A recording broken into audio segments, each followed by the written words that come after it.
Sometimes in a function, a fixed number of arguments do not work, and a function should ideally take a variable number of arguments. For example, let's see the console.log. We can pass a single argument to it, or we can pass multiple arguments to it. That is, this function logs whatever arguments are passed to it.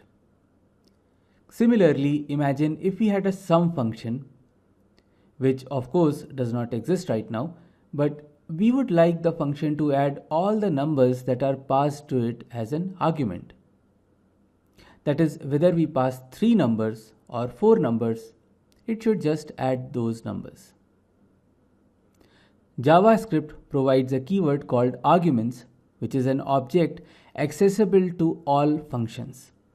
This object has all the arguments that are passed to the function, and they are accessible in an array-like fashion. By the way, be careful about this arguments object. It is array-like, but not really an array. It doesn't have any other array property except length. Alright?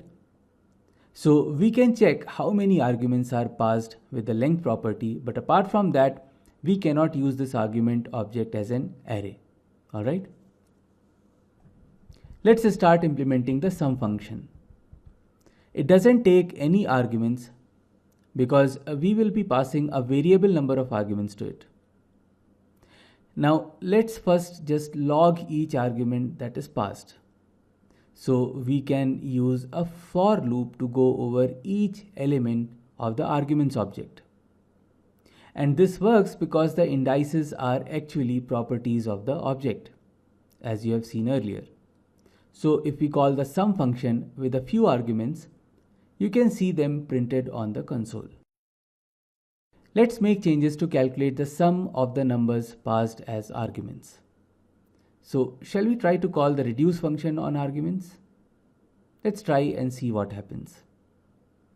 So we return arguments.reduce and pass a callback function to it, just like we did earlier. Alright? Let's call the sum function now. And as you can see, we get an error saying undefined is not a function. And this is because, as I said, arguments is not really an array type object. Okay? So it doesn't have a reduce function. So when the JavaScript interpreter tries to get the value of the property called reduce from arguments object, it receives undefined, and then it tries to make a call to this undefined. Hence we see this error that undefined is not a function. Alright? So to be able to make use of the reduce function, we need to convert the arguments object into an array.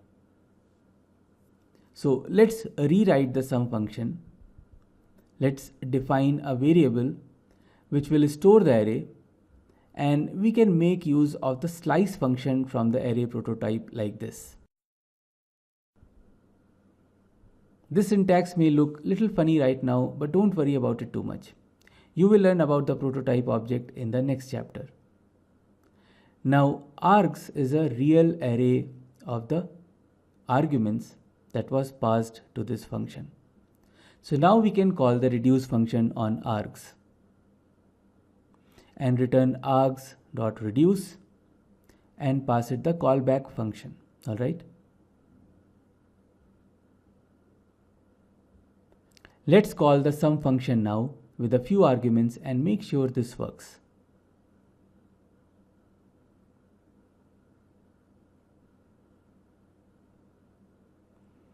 What happens if we don't pass any argument? Well, we get an error.